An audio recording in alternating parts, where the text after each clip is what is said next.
Nous sommes avec Francis Groff, auteur bien connu de notre région. Il vient de sortir aux éditions Vaillery un livre intitulé Waterloo, mortelle plaine. C'est un beau jeu de mots, ça, Francis Groff. Eh oui, Waterloo morne plaine est devenu Waterloo mortelle plaine. C'est effectivement un jeu de mots et puis c'est surtout l'occasion d'entrer dans le monde assez curieux de ce qu'on appelle les reconstituteurs. Les reconstituteurs, ce sont des personnes qui se retrouvent 2 ou 3 fois par an pour célébrer la mémoire de Napoléon. Et ce sont des gens qui se retrouvent dans ce qu'on appelle des bivouacs. Donc ils passent 2, 3, 4, 5 jours ensemble et ils sont habillés à la manière des soldats Napoléon et ils vivent comme à l'époque de Napoléon. Et c'est dans ce milieu des reconstituteurs napoléoniens que Stanislas Barberian va s'investir puisque un crime va être commis. Cela dit, ce Stanislas Barberian, moi, il m'énerve un petit peu. Qu'est-ce qui s'est embêté les flics? Il ne sait pas se contenter uniquement de vendre ses bouquins. Il faut qu'il élucide des meurtres. Il n'a pas autre chose à faire, j'ai envie de dire. Stanislas, bon, pour que nos lecteurs soient convenablement informés, c'est un bouquiniste originaire de Charleroi et qui est allé s'installer à Paris. Donc il vend et il achète des livres rares, des documents rares, et ce qui le conduit à venir régulièrement dans le nord de la France et en Belgique à la rencontre de collectionneurs. Il leur soumet des livres, il leur achète des livres, bref, c'est son commerce. Et c'est vrai, vous avez raison, que Stanislas Barberian a la fâcheuse habitude, partout où il passe en Belgique, de se trouver mêlé directement ou indirectement à des crimes. Généralement des crimes assez spéciaux d'ailleurs, assez barbares. Et que voulez-vous, Stanislas, lorsqu'il voit qu'une enquête n'avance pas, eh bien c'est un homme qui a de l'instinct, c'est un homme qui n'a pas son pareil pour trouver des pistes, et c'est vrai que de temps en temps, eh bien il marche sur les plates-bandes de la police officielle, mais finalement c'est grâce à lui que les enquêtes évoluent généralement. Alors, l'avantage de vos livres, cher Francis, c'est qu'on ne meurt pas de faim. Il y a des recettes, il y a des restaurants. Finalement, Stanislas Barberian, c'est un peu vous, hein, non? C'est pas très aimable de le dire, mais enfin oui, non, c'est vrai. Bien évidemment, Stanislas est un homme qui aime la bonne chair, c'est un homme qui aime bien manger un bon bout, qui aime bien boire un bon verre de vin. Et c'est vrai que c'est un petit peu ma marque de fabrique. Je le fais passer de ville en ville, il déguste différentes recettes. Et ici, comme ça se passe d'ailleurs en Brabant wallon, eh bien, on va aller manger une spécialité nivelloise dont vous aurez sans doute noté le nom, mon cher Eddy. Non, pas du tout. Mais par contre, je me souviens que dans le bouquin, il était question de vieux temps.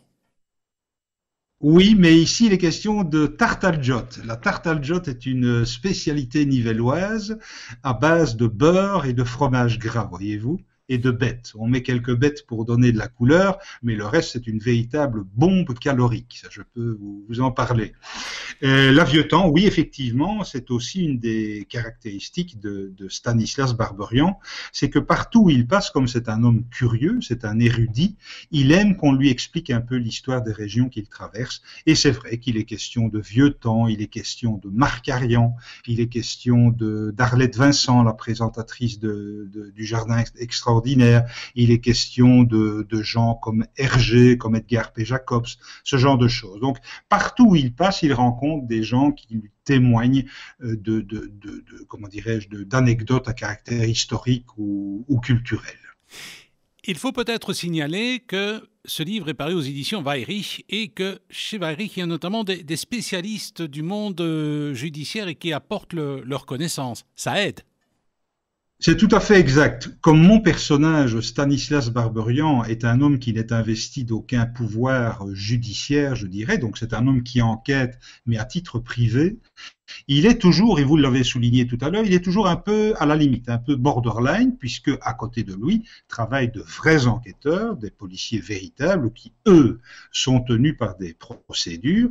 Et donc, il est exact que je ne peux pas passer une certaine ligne. Donc, pour le côté... Et pour la véracité, je vais dire, du récit, il est normal et nécessaire que ces livres soient revus par un commissaire de la police de Liège qui s'appelle François Périlleux. C'est un ancien responsable de la criminelle à Liège et c'est lui qui valide les scénarios que j'ai le plaisir d'écrire. Alors, il est vrai que quand... déjà, Stanislas a mené des enquêtes un petit peu partout, à Charleroi, à Binge, et parfois, il y a des personnages... j'ai découvert dans ce livre qu'il n'y a pas qu'à Charleroi qu'il y a des baraquis. Il y en a aussi en Brabant wallon, parce que l'essentiel de l'action de ce livre sur Waterloo, Mortelle Plaine, ça se déroule en Brabant wallon. Il n'y a pas qu'à Charleroi qu'il y a des baraquis. Mais en fait, oui et non. Pour être franc, l'action se déroule dans un milieu plutôt huppé du Brabant wallon, puisqu'on est dans la région de Lannes. Lannes, c'est quand même une des villes ou un des villages les plus riches de Belgique. Mais il est exact que je fais référence à certains faits divers un peu crapuleux qui se sont produits dans la région. Et là, effectivement, il est question parfois de baraquis. Mais disons que l'épisode lui-même, l'aventure de Waterloo Mortelle Plaine, c'est essentiellement dans un milieu bourgeois, un milieu aisé, un milieu de gros commerçants et un milieu de propriétaires terriens. Bien, alors Francis, signalons que c'est un livre qui marche bien et qui, notamment au niveau de Molière, se situe parmi les 10 premiers, je crois. C'est tout récent, là, cette info. Oui, effectivement, je viens de l'apprendre avec un immense plaisir. La librairie Molière de Charleroi me fait figurer en troisième place dans son top des 10 livres les mieux vendus, et ça, c'est un véritable plaisir. Rappelons le titre, Waterloo Mortelle Plaine, et non pas Morne Plaine, paru aux éditions Vaillery. Francis Groff, merci.